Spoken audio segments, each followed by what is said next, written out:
again. My name is Adira Vijayan. I am a research and development chemist with 2 years of experience. So, in this video, we are going to discuss about how to choose the right raw material for your good product. Okay. നമ്മൾ ഒരു product choose ചെയ്യുമ്പോൾ നല്ല raw മെറ്റീരിയലുകളിൽ നിന്നാണ് നല്ലൊരു product ഉണ്ടാവുന്നത്. അപ്പം നല്ലൊരു raw materials നമുക്ക് എങ്ങനെ ചൂസ് ചെയ്യാം എന്നുള്ളതാണ് നമ്മൾ ഈ വീഡിയോയിൽ നോക്കാൻ പോകുന്നത്. So we start with raw material analysis. അതായത് നമ്മൾ ഉണ്ടാക്കുന്ന ഒരു പ്രൊഡക്റ്റ്, ആ പ്രൊഡക്റ്റ് ഉണ്ടാക്കുന്നത് വേറെ പല റോ മെറ്റീരിയൽ ഇൻഗ്രീഡിയൻസ് എന്ന് പറയും ലെവലിൽ അതിനെ റോ മെറ്റീരിയൽ എന്ന് വലിയൊരു പേരിട്ട് വിളിക്കുന്നു, അത്രയേ ഉള്ളൂ. സോ നമ്മൾ ഉണ്ടാക്കുന്ന പ്രൊഡക്റ്റിന്റെ ഓരോ ഇൻഗ്രീഡിയൻസും നമുക്ക് റോ മെറ്റീരിയലുകളാണ്. സോ ഫസ്റ്റ് സ്റ്റെപ്പ് എന്ന് പറയുന്നത് നമ്മൾ എടുത്തിരിക്കുന്ന റോ മെറ്റീരിയലിനെ ഐഡന്റിഫൈ ചെയ്യുക എന്നാണ്. So what you mean by identification of the raw material? The first thing is അതിന്റെ കെമിക്കൽ നെയിം അറിയണം. So it's all about chemistry. അത് കെമിക്കൽ കോമ്പൗണ്ട് ആണല്ലോ, അപ്പോൾ അതിന് കെമിക്കൽ കെയർ ഉണ്ടാവുമല്ലോ. അപ്പോൾ നമുക്ക് അതിന്റെ കെമിക്കൽ നെയിം അറിയണം. അപ്പോൾ what is A chemical name? ഇനി അതിന്റെ ട്രേഡ് നെയിം എന്താണ്? അത് ഏത് സപ്ലയറിൽ നിന്നാണ് നമുക്ക് ആ സാധനം കിട്ടിയിരിക്കുന്നത്? Okay. And also we need to identify. ഇത് കെമിക്കൽ ഐഡന്റിഫിക്കേഷൻ എന്ന് പറയുന്നത് അതിന്റെ പേര് മാത്രം അറിഞ്ഞതുകൊണ്ടായില്ല. അപ്പോൾ ഫസ്റ്റ് നമ്മൾ അതിന്റെ കെമിക്കൽ നെയിം അറിയണം, ട്രേഡ് നെയിം അറിയണം, സപ്ലയർ നെയിം അറിയണം. Then we need to know the CAS number.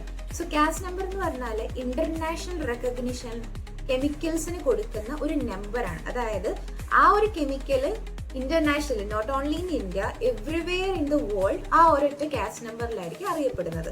So അതിനെയാണ് ക്യാഷ് നമ്പർ എന്ന് പറയുന്നത്. അപ്പൊ ക്യാഷ് നമ്പർ അറിയണം. ഇത് അറിഞ്ഞു കഴിഞ്ഞാൽ അതിന്റെ കെമിക്കൽ സ്ട്രക്ചർ അറിയണം. ഈ നമ്മൾ എടുത്തിരിക്കുന്ന കെമിക്കൽ എങ്ങനെ, ഏത് രൂപത്തിലാണ് ഇരിക്കുന്നത്, അതിന്റെ സ്ട്രക്ചറും കാര്യങ്ങളും അറിയണം. ദെൻ കെമിക്കൽ ഫാമിലി എന്ന് പറയുന്നത് അത് ഏത് സർഫക്റ്റന്റ് ആണോ, അതോ അതൊരു സോൾവെന്റ് ആയിട്ടാണോ യൂസ് ചെയ്യുന്നത്, അതൊരു എൻസൈം ആണോ, അല്ലെങ്കിൽ അതൊരു ചെലേറ്റിംഗ് ഏജന്റ് ആണോ, അല്ലെങ്കിൽ ഇപ്പോൾ ഫോർ എക്സാമ്പിൾ ഇപ്പോൾ നമ്മളൊരു ക്രീം ഉണ്ടാക്കുകയാണെന്നുണ്ടെങ്കിൽ ആ ക്രീം ഉണ്ടാക്കുന്നതിനെ എമൾസിഫൈ ചെയ്യാൻ വേണ്ടിയിട്ടാണോ അത് സഹായിക്കുന്നത്? അതാണ് അതിന്റെ കെമിക്കൽ ഫാമിലി എന്ന് പറയുന്നത്. അപ്പൊ ഏത് കെമിക്കൽ ഫാമിലിയിലാണ് നമ്മൾ എടുത്തിരിക്കുന്ന റോ മെറ്റീരിയൽ ഇരിക്കുന്നത് എന്ന് നമുക്ക് വ്യക്തമായിട്ട് അറിയണം. ഓക്കെ. സോ ഇനി നമുക്ക് മനസ്സിലായി, അതായത് ഇത് ഇന്ന കെമിക്കൽ ഫാമിലിയിലാണ് ഉള്ളത്. ഫോർ എക്സാമ്പിൾ എല്ലാവർക്കും അറിയാവുന്ന ഒരു കെമിക്കലാണ് SLES എന്ന് പറയുന്നത്. അതൊരു സർഫക്റ്റന്റ് ആണ്. അപ്പോൾ അത് സർഫക്റ്റന്റ് ആയിട്ട് നമുക്ക് കിട്ടിക്കഴിഞ്ഞാൽ അതിൻ്റെ ഒരു ഓൾട്ടർനേറ്റീവ് ആയിട്ടുള്ള സാധനമാണ് നമുക്ക് തന്നിരിക്കുന്നത് എന്ന് വിചാരിക്കുക. അപ്പോൾ അത് സർഫക്റ്റന്റ് ആണ് നമുക്ക് മനസ്സിലായി. അപ്പോൾ അവിടെ വെച്ച് നമ്മൾ നിർത്തരുത്. സർഫക്റ്റന്റ് ആണെന്നുണ്ടെങ്കിൽ അത് എന്ത് തരത്തിലുള്ള സർഫക്റ്റന്റ് ആണ്, what type of surfactant it is actually, അത് എന്ത് തരത്തിലുള്ളതാണ്, ആനോണിക് ആണോ, കാറ്റോണിക് ആണോ, അതോ അത് ആംഫോട്ടറിക് നേച്ചർ ആണോ കാണിക്കുന്നത്? സോ അതിന്റെ നേച്ചർ എങ്ങനെയാണ്? ഇതെല്ലാം ഒരു കെമിക്കലിന്റെ റോ മെറ്റീരിയൽ ഐഡന്റിഫിക്കേഷനിൽ വരുന്ന കാര്യങ്ങളാണ്. ഓക്കെ. ക്യാഷ് നമ്പർ അറിയണം, ട്രേഡ് നെയിം അറിയണം, സപ്ലയർ നെയിം അറിയണം എന്നെല്ലാം നമ്മൾ പറയാം. എങ്ങനെയാണ് ഇതെല്ലാം അറിയാൻ പറ്റുന്നത്? ഇത് നമ്മൾക്ക് കിട്ടുന്നത് ടെക്നിക്കൽ ഡാറ്റ ഷീറ്റിൽ നിന്നാണ്. So the second step is study the technical data sheet of each and every raw material you are making or you are going to make the product with. Okay. So ഈ technical data ഷീറ്റിൽ നിന്ന് നിങ്ങൾക്ക് കിട്ടുന്ന കാര്യങ്ങളാണ് ഈ cash നമ്പറും കാര്യങ്ങളും എല്ലാം. ഇതിൽ നിന്ന് കിട്ടുന്ന വേറെ കുറച്ച് കാര്യങ്ങളുണ്ട്. ഫോർ എക്സാമ്പിൾ, ഈ കെമിക്കൽ എങ്ങനെ ഇരിക്കുന്നു, ഇതിന്റെ അപ്പിയറൻസ് എന്താണ്, ഓക്കെ, ലിക്വിഡ് ആണോ, പൗഡർ ആണോ, സോളിഡ് ആണോ, അതാണ് ഫസ്റ്റ് തിങ് എന്ന് പറയുന്നത്.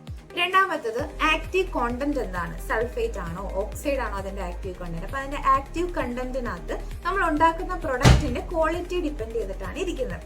സോ അതിന്റെ ആക്റ്റീവ് കണ്ടന്റ് എന്താണ്, ദെൻ pH എന്താണ്, സോ ഇതിന്റെ pH എങ്ങനെ വരും, ഡിസൊല്യൂഷനിൽ pH എങ്ങനെ വരും, അതൊരു പോയിന്റ് ആണ്.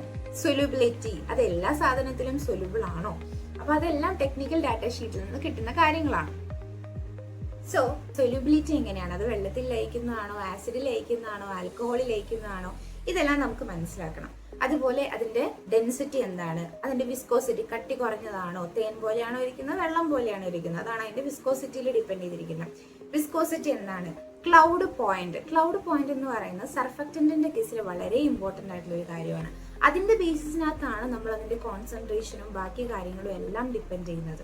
സോ അതെങ്ങനെയാണ്, അതുപോലെ അതിന്റെ സ്റ്റെബിലിറ്റി, എത്ര നാള് അത് ഇരിക്കും, നമ്മൾ ഉപയോഗിക്കാതെ വെച്ച് കഴിഞ്ഞാൽ, അല്ലെങ്കിൽ നമ്മൾ ആ സാധനം എടുത്ത് ഉപയോഗിച്ചു, നമ്മൾ നമ്മുടെ പ്രൊഡക്റ്റിൽ അതിൽ ഇൻക്ലൂഡ് ചെയ്യിച്ചു, അങ്ങനെയാണെങ്കിൽ അതിന്റെ എക്സ്പയറി ഡേറ്റ് എത്ര നാൾ വരെയാണ് ഉള്ളത്, and if the recommended dosage, എത്ര ഡോസേജ് അല്ലെങ്കിൽ എത്ര അളവിനനുസരിച്ച് നമ്മളത് യൂസ് ചെയ്യണം. ഇതെല്ലാമാണ് നമ്മൾ ടെക്നിക്കൽ ഡാറ്റ ഷീറ്റിൽ നിന്നും കിട്ടുന്നത്. ഓക്കെ. ഇപ്പൊ രണ്ടാമത്തെന്ന് പറയുന്നത് TDS പഠിക്കുക എന്നുള്ളതാണ്. സോ ഒരു ചെറിയൊരു ടേബിൾ ഉണ്ടാക്കുക, അത് സമ്മറൈസ് ചെയ്യുക, ഇതെല്ലാം എഴുതി വെക്കുക. അപ്പൊ നെക്സ്റ്റ് തിങ് എന്ന് പറയുന്നത് അണ്ടർസ്റ്റാൻഡിങ് ദ ഫങ്ഷണൽ റോൾ. ഈ കെമിക്കല് നമ്മൾ ഉപയോഗിക്കുന്ന പ്രൊഡക്റ്റിനകത്ത് എന്ത് റോളാണ് വഹിക്കുന്നത്. ഇപ്പൊ നമ്മളൊരു കമ്പനി എടുത്താൽ, അല്ലെങ്കിൽ ഫോർ എക്സാമ്പിൾ നമ്മളൊരു കറി ഉണ്ടാക്കുകയാണ്. കറി ഉണ്ടാക്കുമ്പോൾ ഉണ്ടാക്കുന്ന സാധനത്തിനകത്ത് ഉപ്പും മുളകും പഞ്ചസാരയും കാര്യങ്ങളെല്ലാം ഇടും. ഉപ്പിടുന്ന എന്തിനാണ്? ഉപ്പുണ്ടാവാൻ വേണ്ടിയിട്ട്. പഞ്ചസാര ഇടുന്നത് എന്തിനാണ്? മധുരം ഉണ്ടാവാൻ വേണ്ടിയിട്ട്. സോ മധുരം ഉണ്ടാവാൻ വേണ്ടിയിട്ട്. സോ മധുരം ഉണ്ടാക്കുക എന്നുള്ളതാണല്ലോ പഞ്ചസാരയുടെ ധർമ്മം, അല്ലേ? അപ്പൊ ഏകദേശം അങ്ങനെ മനസ്സിലാക്കുക. നമ്മളൊരു റോ മെറ്റീരിയൽ നമ്മളൊരു പ്രൊഡക്റ്റിന് ചേർക്കുന്നുണ്ടെങ്കിൽ ആ പ്രൊഡക്റ്റിൽ അതിന്റെ സാന്നിധ്യം എന്താണ്, അല്ലെങ്കിൽ അതിന്റെ ഇമ്പോർട്ടൻസ് എന്താണ്, അതിന്റെ ഫംഗ്ഷൻ എന്താണ് നമ്മൾ ആദ്യം മനസ്സിലാക്കണം. So why is this chemical used? നമ്മൾ എന്തുകൊണ്ട് ഈ കെമിക്കൽ യൂസ് ചെയ്യണം എന്നാണ് നമ്മൾ അതിനുശേഷം അറിഞ്ഞിരിക്കേണ്ട അടുത്ത കാര്യം. ഫോർ എക്സാമ്പിൾ, ഇപ്പൊ നമ്മളൊരു FMCG ആണ്, ഫാസ്റ്റ് മൂവിങ് കൺസ്യൂമർ ഗുഡിലുള്ള ഒരു പ്രൊഡക്റ്റ് ആണ് ഉണ്ടാക്കുന്നതെന്ന് വെച്ചാൽ നിങ്ങളൊരു ഡിറ്റർജന്റ് ആണ് ഉണ്ടാക്കുന്നത്, അല്ല നിങ്ങളൊരു ഡിഷ് വാഷിംഗ് ലിക്വിഡ് ആണ് ഉണ്ടാക്കുന്നത്. സോ നിങ്ങൾക്ക് കിട്ടിയിരിക്കുന്ന ആ റോ മെറ്റീരിയൽ എന്താണ് ചെയ്യുന്നത്? ആ റോ മെറ്റീരിയൽ ഫോർമുലേഷനിലേക്ക് ആഡ് ചെയ്യുമ്പോൾ അത് ഒരു സർഫക്റ്റന്റ് ആയിട്ടാണോ ആക്ട് ചെയ്യുന്നത്? ക്ലീനിങ് കൂട്ടുന്നുണ്ടോ എന്ന് നമുക്ക് നോക്കാം. അതല്ല, ഇതിലേക്ക് ആഡ് ചെയ്യുമ്പോൾ ഫോം കൂട്ടുവാണോ ചെയ്യുന്നത്? സോ അതിന്റെ ഫംഗ്ഷൻ എന്താണ്? അതൊരു ഫോം ബൂസ്റ്റർ ആയിട്ടാണ് അവിടെ ആക്ട് ചെയ്യുന്നത്. സോ ഓരോ റോ മെറ്റീരിയലിനും അതിൻ്റെതായിട്ടുള്ള ഫങ്ഷൻസ് ഉണ്ട്. അപ്പൊ ആ ഫങ്ഷൻ നമ്മൾ കണ്ടുപിടിക്കണം. ഓക്കെ, അതാണ് അടുത്തത്. സോ അപ്പൊ നമ്മൾ ചോദിക്കേണ്ട ചോദ്യം എന്ന് പറയുന്നത്, what problem does this chemical solve in the formulation? നമ്മൾ ഉണ്ടാക്കുന്ന പ്രൊഡക്റ്റിലെ ഫോർമുലേഷനകത്ത് ഈ കെമിക്കൽ ആഡ് ചെയ്തതുകൊണ്ട് നമുക്ക് ആ എക്സിസ്റ്റിംഗ് പ്രൊഡക്റ്റിലുള്ള എന്ത് പ്രോബ്ലം ആണ് ഇത് സോൾവ് ചെയ്യുന്നത്? ഓക്കെ, ഇതിന് ആൻസർ കിട്ടിക്കഴിഞ്ഞാൽ നിങ്ങൾക്ക് അതിന്റെ ഫംഗ്ഷൻ കിട്ടി. ഓക്കെ, സോ നമ്മളത് ഫംഗ്ഷൻ പഠിച്ചു. നെക്സ്റ്റ് പോയിന്റ് എന്ന് പറയുന്നത് learn the mechanism of action. അപ്പൊ ഇതിന് ഓൾറെഡി ഒരു ഫംഗ്ഷൻ ഉണ്ട് എന്ന് നമുക്ക് മനസ്സിലായി. ഇനി ഈ ഫംഗ്ഷൻ എങ്ങനെ അത് പ്രവർത്തിക്കുന്നു, അതിന്റെ മെക്കാനിസം എങ്ങനെയാണ് എന്ന് നമ്മൾ അടുത്തത് പഠിക്കണം. ഫോർ എക്സാമ്പിൾ, നമ്മൾ മെമ്മറൈസ് ചെയ്യേണ്ടത് അതിന്റെ മെക്കാനിസം ഓഫ് ബിഹേവിയർ ആണ്. അതായത് നിങ്ങളെല്ലാവരും വിചാരിക്കും കെമിക്കൽ ഇൻഡസ്ട്രിയിൽ വർക്ക് ചെയ്യുന്നവർക്ക് എല്ലാവർക്കും അതിന്റെ ഫോർമുലേഷൻസും കാര്യങ്ങളും എല്ലാം അറിയാമെന്ന്. പക്ഷെ ഹോണസ്റ്റ്ലി ഞാൻ പറയുവാണ്, എല്ലാത്തിന്റെയും കെമിക്കൽ ഇക്വേഷൻസും കാര്യങ്ങളും നമുക്ക് ഓർമ്മ വരില്ല. എല്ലാം നമ്മൾ ഉണ്ടാക്കുന്ന എല്ലാ പ്രൊഡക്റ്റിന്റെയും കെമിക്കൽ ഫോർമുല സ്ട്രക്ചർ നമുക്ക് ഓർമ്മ ഉണ്ടാവണമെന്നില്ല. That is not the point. Being a good chemist എന്ന് പറയുന്നത് ഒരു കെമിക്കൽ എങ്ങനെ ബിഹേവ് ചെയ്യുന്നു എന്ന് മനസ്സിലാക്കുന്നതിലാണ്, അതിന്റെ ക്യാരക്ടർ മനസ്സിലാക്കുന്നതിനകത്താണ്. അതിന് നമുക്ക് എങ്ങനെ പറ്റിച്ചൊരു ഫോർമുലേഷനിലേക്ക് കിടത്തി അതിന്റെ മാക്സിമം എഫിഷ്യൻസിയിൽ യൂസ് ചെയ്യാൻ പറ്റും എന്ന് മനസ്സിലാക്കുന്നതിനകത്താണ്. അപ്പൊ ഞാൻ പറയുകയാണെന്നുണ്ടെങ്കിൽ, നിങ്ങൾ ഒരു ഡാർവിനും നിങ്ങൾക്ക് കിട്ടിയ ഒരു റോ മെറ്റീരിയൽ ഒരു സ്പീഷീസും ആണ്. അപ്പൊ നിങ്ങൾ എന്ത് ചെയ്യണം? അതിനെ ഒബ്സർവ് ചെയ്ത് പഠിക്കണം. സോ അവിടെ നമുക്ക് വേണ്ടത് ആസ് എ കെമിസ്റ്റ് നമുക്ക് വേണ്ടത് നല്ലൊരു ഒബ്സർവേഷൻ സ്കില്ല് വേണം. നമുക്ക് ക്യാരക്ടർ മനസ്സിലാക്കണം. ആ സാധനം എങ്ങനെ ഏതൊക്കെ രീതിയിൽ റിയാക്ട് ചെയ്യുന്നു. കുറച്ച് കോൺസെൻട്രേഷൻ കൂട്ടി കൊടുത്തു കഴിഞ്ഞാൽ അതെങ്ങനെ റിയാക്ട് ചെയ്യും. ഇങ്ങനെയുള്ള കാര്യങ്ങളാണ് ഒരു ക്യാരക്ടർ ഫംഗ്ഷനിൽ വരുന്നത്. അവിടെയാണ് മെക്കാനിസം വരുന്നത്. ഫോർ എക്സാമ്പിൾ, നിങ്ങൾ എടുത്തിരിക്കുന്ന സാധനം ഒരു സർഫക്റ്റന്റ് ആണെന്ന് വിചാരിക്കുക. ഓക്കെ, അപ്പൊ സർഫക്റ്റന്റ് എന്താ ചെയ്യുന്നത്? അഴുക്കിനെ ക്ലീൻ ചെയ്യുന്നു. അതിന്റെ മെക്കാനിസം ഓഫ് ആക്ഷൻ എന്താണ്? വാട്ടറുമായിട്ടുള്ള സർഫസ് ടെൻഷൻ കുറച്ച് മിക്സ് വിത്ത് വാട്ടർ, ക്ലോത്തുമായിട്ട് അടിഞ്ഞു കൂടിയിരിക്കുന്ന ഓയിൽസിനെയും ഡേർട്സിനെയും വാട്ടറായിട്ട് മിക്സ് ചെയ്ത് അലക്കുമ്പോൾ അല്ലെങ്കിൽ നമ്മൾ വാഷ് ചെയ്യുമ്പോൾ എന്ത് സംഭവിക്കുന്നു? ഡേർട്ട് ഫൈബറിൽ നിന്ന് അല്ലെങ്കിൽ ഫാബ്രിക്കിൽ നിന്ന് റിമൂവ് ചെയ്യാനായിട്ട് സഹായിക്കുന്നു. അതാണ് എന്ത്? സർഫക്റ്റന്റിന്റെ ആക്ഷൻ. അപ്പോൾ ആ ആക്ഷൻ എന്ന് പറയുന്നതാണ് അതിന്റെ മെക്കാനിസം. മനസ്സിലായോ? അപ്പൊ ആ മെക്കാനിസം നമ്മൾ ആദ്യം മനസ്സിലാക്കണം.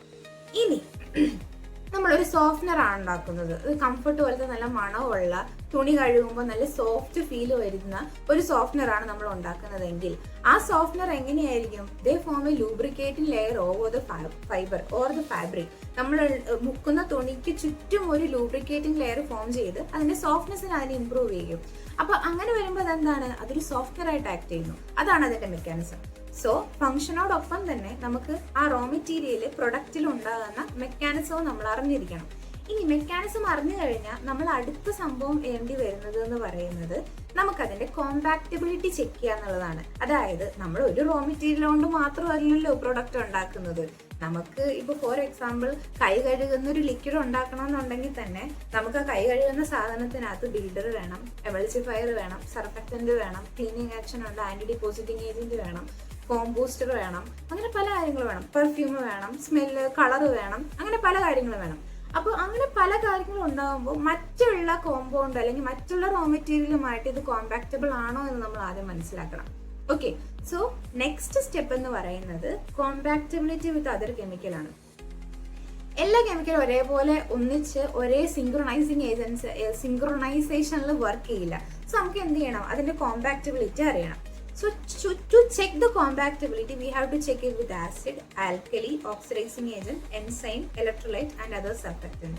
ഒരു നോൺ അയോണിക് സർഫക്റ്റന്റ് ആണെന്നുണ്ടെങ്കിൽ അത് ഹൈ സോൾട്ട് സിസ്റ്റം വരുമ്പോഴത്തേനും അതിന്റെ എഫിഷ്യൻസി നഷ്ടപ്പെടും. അപ്പോൾ നമുക്ക് തന്നിരിക്കുന്ന റോ മെറ്റീരിയലിൽ ഏറ്റവും എഫിഷ്യന്റ് ആയിട്ട് വർക്ക് ചെയ്യുന്നത് ഏത് ഫോർമുലേഷനിലാണ്, അല്ലെങ്കിൽ ഏത് പെർസെൻറ്റേജ് ഓഫ് സോൾട്ടിലാണ്, ഏത് പെർസെൻറ്റേജ് ഓഫ് pHനകത്താണ്, ഏത് ടെമ്പറേച്ചറിനകത്താണ്, ഇതെല്ലാം മനസ്സിലാക്കേണ്ടത് വളരെ ഇമ്പോർട്ടൻ്റ് ആയിട്ടുള്ള കാര്യമാണ്. ഇനി അടുത്ത പോയിന്റ് എന്ന് പറയുന്നത്, അപ്പൊ ഇതെല്ലാം നമുക്ക് മനസ്സിലായി, ഫോർമുലേഷന്റെ സാധനം എടുക്കാൻ റെഡിയാണെന്ന് നമുക്ക് മനസ്സിലായി. ഇനി അടുത്തത് നമ്മൾ പറയുന്നത് അതിന്റെ SDS പഠിക്കുക എന്നുള്ളതാണ്, സേഫ്റ്റി ഷീറ്റ് പഠിക്കുക. അതായത് നമ്മൾ ലാബിൽ എടുക്കുന്ന ഈ സാധനം നാളെ ബൾക്ക് 10 കിലോ 15 കിലോ 100 കിലോ ഉണ്ടാക്കാനുള്ളതാണ്. അപ്പോൾ അത് സേഫ് ആയിരിക്കണം വർക്കേഴ്സിന് ഹാൻഡിൽ ചെയ്യാനായിട്ട്. അവിടെയാണ് നമ്മൾ നല്ലൊരു മെറ്റീരിയൽ ചൂസ് ചെയ്യുന്നത്. നമുക്ക് ഉണ്ടാക്കാനാണ് നല്ലതാണ്, പ്രൊഡക്റ്റും നല്ലതാണ്, പക്ഷേ അത് ഹാംഫുൾ ടു ദ വർക്കേഴ്സ് ആണ് അല്ലെങ്കിൽ ഹാംഫുൾ ടു ദ എൻവയോൺമെന്റ് ആണെന്നുണ്ടെങ്കിൽ we do not opt for that. Okay, so we need to know about the safety knowledge. വളരെ ഇമ്പോർട്ടൻ്റ് ആയിട്ടുള്ള ഒരു കാര്യമാണ് strong knowledge about safety. So അത് നമുക്ക് കിട്ടുന്നത്, നമ്മൾ നേരത്തെ പറഞ്ഞു, നമ്മൾ അതിന്റെ ഒരു ട്രേഡ് നെയിമും സപ്ലയറും ക്യാഷ് നമ്പറും കിട്ടുന്നത് TDSൽ നിന്നാണെന്നുണ്ടെങ്കിൽ സേഫ്റ്റി ഡാറ്റ ഷീറ്റ് എന്ന് പറയുന്ന MSDS അല്ലെങ്കിൽ SDS എന്ന് പറഞ്ഞ സംഭവമുണ്ട്. അതിൽ നിന്നാണ് നമുക്ക് ഇതിന്റെ സേഫ്റ്റി ഷീറ്റുകൾ കിട്ടുന്നത്. സോ അതിൽ നിന്ന് നമുക്ക് എന്തൊക്കെ അറിവുകൾ നേടാം എന്ന് വെച്ചാൽ hazard classification, skin irritation, toxicity, storage condition, handling precautions, spill management, disposal method. Okay, and ആ മെറ്റീരിയൽ യൂസ് ചെയ്യുമ്പോൾ നമുക്ക് ആവശ്യമുള്ള personal protective equipments, flash point for solvent, എൻവയോൺമെന്റൽ ഇമ്പാക്ട്, ഇതെല്ലാം നമുക്ക് SDS നിന്ന് കിട്ടും. വളരെ ഇമ്പോർട്ടൻ്റ് ആയിട്ടുള്ള കാര്യമാണ് safety knowledge. It is non negotiable in this industry. നമ്മളൊരു കെമിക്കൽ ഉണ്ടാക്കുന്നുണ്ടെങ്കിൽ അതിന്റെ സേഫ്റ്റി നോളജ് എന്ന് പറയുന്നത് നമ്മൾ 100% അറിഞ്ഞിരിക്കണം. പെട്ടെന്ന് നമുക്ക് ഉണ്ടാക്കുന്ന പ്രൊഡക്റ്റിനകത്ത് എന്തെങ്കിലും ഹാംഫുൾ തിങ് വന്നിട്ടുണ്ടെങ്കിൽ നമ്മൾ ചൂസ് ചെയ്ത റോ മെറ്റീരിയൽ നിന്നല്ല എന്ന് നമുക്ക് കൺഫേം ആയിരിക്കണം. സോ ഇതെല്ലാം അറിഞ്ഞിരിക്കേണ്ടത് വളരെ ഇമ്പോർട്ടൻ്റ് ആണ്. അടുത്ത സ്റ്റെപ്പ്, അടുത്തതെന്ന് പറയുന്നത് അതിന്റെ ആപ്ലിക്കേഷൻ. നമ്മൾ പ്രൊഡക്റ്റ് ഉണ്ടാക്കി, ചുമ്മാ റോ മെറ്റീരിയൽ കൊണ്ടുപോയിട്ടിട്ട് കാര്യമില്ല. അപ്പൊ നമ്മൾ പ്രൊഡക്റ്റിൽ കോമ്പാക്റ്റബിൾ ആയി നമ്മൾ പ്രൊഡക്റ്റ് ഉണ്ടാക്കിയതിന് ശേഷമാണ് നമ്മൾ അതിന്റെ ആപ്ലിക്കേഷൻ ചെയ്യുന്നത്. അപ്പൊ ആപ്ലിക്കേഷൻ ചെയ്യുമ്പം നമ്മൾ മനസ്സിലാക്കുന്ന കാര്യം എന്താണെന്ന് വെച്ച് കഴിഞ്ഞാൽ, എന്തുകൊണ്ട് നമ്മൾ റോ മെറ്റീരിയൽ യൂസ് ചെയ്യുന്നു. റോ മെറ്റീരിയൽ യൂസ് ചെയ്തത് കൊണ്ട് ഉള്ള എക്സിസ്റ്റിംഗ് പ്രൊഡക്റ്റിനേക്കാളും ഇത് എന്തെങ്കിലും എഫിഷ്യൻസി കൂടുതൽ കാണിക്കുന്നുണ്ടോ എന്നുള്ളതാണ്. സോ ഫോർ എക്സാമ്പിൾ, നമ്മൾ SLAs ആണ് യൂസ് ചെയ്യുന്നത്. SLAs എവിടെയൊക്കെ നമുക്ക് യൂസ് ചെയ്യാമെന്നറിയോ? ഷാംപൂ ഉണ്ടാക്കുന്നതിനകത്ത് നമ്മൾ SLAs ഉപയോഗിക്കുന്നുണ്ട്, ഡിറ്റർജൻസിനകത്ത് നമ്മൾ SLAs ഉപയോഗിക്കുന്നുണ്ട്, ഹാൻഡ് സോപ്പിൽ നമ്മൾ SLAs ഉപയോഗിക്കുന്നുണ്ട്. അങ്ങനെ പല പ്രൊഡക്റ്റിലും നമ്മൾ SLAs ഉപയോഗിക്കുന്നുണ്ട് ബേസ്ഡ് ഓൺ ദ ഫംഗ്ഷൻ. അപ്പൊ ആ ഫംഗ്ഷൻ അത്രയും ചെയ്യുന്ന സർഫക്റ്റന്റ് ആയതുകൊണ്ട് അതിന് നമ്മൾ വാസ്റ്റ് വെറൈറ്റി ഓഫ് ആപ്ലിക്കേഷൻസിൽ യൂസ് ചെയ്യും. അപ്പൊ നമ്മൾ എടുക്കുന്ന ഒരു പ്രൊഡക്റ്റ് അതിന്റെ വാസ്റ്റ് വെറൈറ്റി ഓഫ് ആപ്ലിക്കേഷൻസ് അറിഞ്ഞിരിക്കുക എന്നുള്ളതും വളരെ important. More applications you know about one raw material, the more valuable you become as a chemist. Okay, നിങ്ങളൊരു കെമിസ്റ്റുമായിട്ട് കൂടുതൽ വാല്യുബിൾ ആവുന്നത് നിങ്ങൾ ചൂസ് ചെയ്ത റോ മെറ്റീരിയലിനെ കുറിച്ച് നിങ്ങൾക്ക് ആപ്ലിക്കേഷൻ ലെവലിൽ കൂടുതൽ അറിവ് കിട്ടുമ്പോഴാണ്. ഓക്കെ, സോ ആപ്ലിക്കേഷൻ ശേഷം നമ്മുടെ അടുത്ത പോയിന്റ് എന്ന് പറയുന്നത് study the performance through lab trial. ലാബിൽ നമ്മൾ ആപ്ലിക്കേഷൻ ചെയ്ത് പ്രൊഡക്റ്റിന്റെ ആപ്ലിക്കേഷനും ട്രയലും ചെയ്തതിന് ശേഷം അതിന്റെ പെർഫോമൻസ് പഠിക്കുക എന്നുള്ളതാണ്. ഓക്കെ, സോ നമ്മളിത് വായിച്ച് പഠിച്ച് SDS MSDs പഠിച്ചു ബാക്കി കാര്യങ്ങളെല്ലാം ചെയ്ത് compatibility it is not enough. Okay, they must try the material in the lab formulations. So for cleaning chemical, നമ്മൾ ഉണ്ടാക്കുന്ന ക്ലീനിങ് കെമിക്കൽ ആണെന്നുണ്ടെങ്കിൽ അതിന്റെ ഫോം ടെസ്റ്റ് നമ്മൾ ചെയ്യണം. ഫോം ടെസ്റ്റ് എന്തിനാണ് ചെയ്യുന്നത്? നമ്മൾ ഇൻട്രൊഡ്യൂസ് ചെയ്ത റോ മെറ്റീരിയലിൽ ഫോം ഇൻക്രീസ് ചെയ്യാനാണോ സഹായിച്ചത്, ഡിക്രീസ് ചെയ്യാനാണോ സഹായിച്ചത്, അതെല്ലാം ന്യൂട്രൽ ആണോ എന്ന് നമുക്ക് മനസ്സിലാക്കണം. So foam test, grease removal test, water hardness test. So that is the way you convert the theory into a real industrial understanding through the test and through the applications. Okay? Then next product അല്ലെങ്കിൽ next step എന്ന് പറയുന്നത് compare with the existing raw material. അപ്പൊ നിങ്ങൾ ഉണ്ടാക്കുന്ന പ്രൊഡക്റ്റിൽ already ആ raw മെറ്റീരിയലിന് existing ആയിട്ടുള്ള ഒരു ഓൾട്ടർനേറ്റീവ് കാണും. അപ്പൊ അതും ഇതുമായിട്ട് കമ്പയർ ചെയ്യുക. Why use this instead of something else? മറ്റുള്ളതിന് പകരം നമ്മൾ എടുത്ത സാധനം എന്തുകൊണ്ട് നമ്മൾ യൂസ് ചെയ്യണം എന്ന് നമ്മൾ ആദ്യം മനസ്സിലാക്കണം. അവിടെയാണ് ഒരു പോയിന്റ് വരുന്നത്.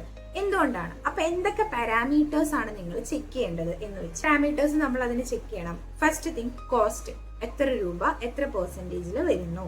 പെർഫോമൻസ്, ഡോസേജ്, സ്റ്റെബിലിറ്റി, എൻവയോൺമെന്റൽ ഇമ്പാക്ട്. സോ ഇവിടെയാണ് we help. This is the stage that we analyze and help each other in cost optimization and formulation improvement. Cost എങ്ങനെ നമ്മൾ ഒപ്റ്റിമൈസ് ചെയ്ത് കുറയ്ക്കാൻ പറ്റും, ഫോർമുലേഷൻ നമുക്ക് കുറച്ചുകൂടി എങ്ങനെ ഇംപ്രൂവ് ആക്കാൻ പറ്റും എന്ന് മനസ്സിലാക്കുന്നത് ഈ ഒരു സ്റ്റേജിലാണ്. ഫോർ എക്സാമ്പിൾ, നിങ്ങൾ എടുത്തിരിക്കുന്ന പെർസെൻറ്റേജ് കോൺസെൻട്രേഷൻ 5% ആണ്. അതിന്റെ കോസ്റ്റ് എന്ന് പറയുന്നത് 15 രൂപയാണ് വരുന്നത് എന്ന് വിചാരിക്കാം. നിങ്ങൾക്ക് മാനേജർ തന്നിരിക്കുന്ന പ്രൊഡക്റ്റിന്റെ റേഞ്ച് എന്ന് പറയുന്നത്, ഓവറോൾ റേഞ്ച് എന്ന് പറയുന്നത് 150 റുപ്പീസ് ആണെന്നുണ്ടെങ്കിൽ ഈ പെർഫോമൻസിന്റെ ഈ റോ മെറ്റീരിയലിന്റെ കോൺസെൻട്രേഷൻ കൂട്ടിക്കഴിഞ്ഞാൽ നമുക്ക് പെർഫോമൻസും കിട്ടും, വിത്തിൻ ദ റേഞ്ച് കിട്ടും എന്നുണ്ടെങ്കിൽ നമുക്ക് എന്താ ഫോർമുലേഷൻ ഇംപ്രൂവ് ചെയ്യാനായിട്ട് പറ്റും. That's it. സോ ഇങ്ങനെ പല കാര്യങ്ങളും ചെയ്യാൻ പറ്റുന്നത് ഈ ഒരു സ്റ്റേജിനകത്താണ്. ഓക്കെ, ദെൻ നെക്സ്റ്റ് തിങ് എന്ന് പറയുന്നത് learn the commercial aspect. Okay, beyond chemistry. ഇത്ര നേരം നമ്മൾ വിത്തിൻ ദ കെമിസ്ട്രി ലിമിറ്റ് ആണ് ചിന്തിച്ചത്. ഇനി നമ്മൾ എന്ത് ചെയ്യണം? ബിയോണ്ട് ദ കെമിസ്ട്രി തോട്ട് ചെയ്യണം. എന്താണ് ബിയോണ്ട് ദ കെമിസ്ട്രി തോട്ട് ചെയ്യേണ്ട കാര്യങ്ങൾ? So understand the price per kg. ഒരു പ്രൊഡക്റ്റ് ഉണ്ടാക്കിയാൽ 1 കിലോയ്ക്ക് എത്ര രൂപ എന്ന് നമ്മൾ മനസ്സിലാക്കണം. So you have to know the price per kg, supplier reliability, minimum order quantity, shelf life and availability. Sometimes നമ്മൾ എന്തൊക്കെ ചെയ്തു വന്നാൽ പോലും ഒരു വീക്കർ കെമിക്കൽ ആയിരിക്കും കമ്പനി പ്രിഫർ ചെയ്യുന്നത്, because it is cheaper and more stable. Okay, അപ്പൊ ആ ചൂസ് ചെയ്യുന്നതിന് മുന്നേ, നിങ്ങൾ ചെയ്ത പ്രൊജക്റ്റ് ആയിട്ട് നിങ്ങളുടെ മാനേജറിന് മുന്നിൽ ഇൻട്രൊഡ്യൂസ് ചെയ്യുന്നതിന് മുന്നേ you have to know all the things and all the loopholes. ആ ലൂപ്പ് ഹോളുകളെല്ലാം ചെക്ക് ഇൻ ചെയ്ത് ടിക്ക് ഇൻ ചെയ്തതിന് ശേഷം മാത്രമാണ് നിങ്ങൾ അതിൽ പോകേണ്ടത്. ഇപ്പൊ നിങ്ങളുടെ അടുത്ത് ചോദിക്കുന്നു മാർക്കറ്റ് സ്റ്റഡി ചെയ്തോ എന്ന് ചോദിച്ചാൽ ഇതാണ് മാർക്കറ്റ് സ്റ്റഡി. 1 കിലോയ്ക്ക് എത്ര രൂപ നമുക്ക്, അല്ല 1 കിലോയ്ക്ക് നമ്മൾ എത്ര ശതമാനം നമ്മൾ എടുത്ത റോ മെറ്റീരിയൽ ആവശ്യം വരും, ആ റോ മെറ്റീരിയലിന് എത്ര രൂപയാണ് വരുന്നത്, സപ്ലയറുമായിട്ട് നമുക്ക് എത്ര റിലയബിൾ ആണ്, ആ ഒരൊറ്റ സപ്ലയർ മാത്രമാണ് ഉള്ളത്, ഓൾട്ടർനേറ്റീവ് സപ്ലയറിനെ നമുക്ക് കണ്ടുപിടിക്കാൻ പറ്റുന്നുണ്ടോ, മിനിമം ഓർഡർ എത്ര വരും, ആ മിനിമം ഓർഡറിൽ എത്ര നാൾ ഇതിന്റെ ഷെൽഫ് ലൈഫ് ഉണ്ട്, ഇതെല്ലാം വളരെ ഇമ്പോർട്ടന്റ് ആണ്. ഓക്കെ, സോ ഇൻഡസ്ട്രിയൽ ബാലൻസ് എന്ന് പറയുന്നത് when we balance the chemistry with economics. So നമ്മൾ എക്കണോമിക്സുമായിട്ട് കമ്പൈൻ ചെയ്ത് കഴിയുമ്പോൾ നമുക്ക് നല്ലൊരു പ്രൊഡക്റ്റ് കിട്ടും. ആൻഡ് ഫൈനലി ഈ ഒരു വീഡിയോ നമുക്കൊന്ന് ചുരുക്കി പറയുകയാണെന്നുണ്ടെങ്കിൽ ദ ഗോൾഡൻ റൂൾ എന്ന് പറയുന്നത്, whenever you study the raw material, you have to always answer the 6 questions. What is it chemically? 2. What does it do? 3. How does it work? 4. Is it safe? 5. How does it interact with other chemicals? 6. Is it commercially practical? Okay. So ഈ 6 questions ചോദിച്ചു കഴിഞ്ഞാൽ ഒരു industrial കെമിസ്റ്റിന്റെ എക്സ്പെർട്ടൈസിനകത്ത് നിങ്ങൾക്ക് കാര്യങ്ങളെല്ലാം മനസ്സിലായി എന്ന് നമുക്ക് വേണമെങ്കിൽ പറയാൻ പറ്റും. Okay, so thank you guys for watching the video. By.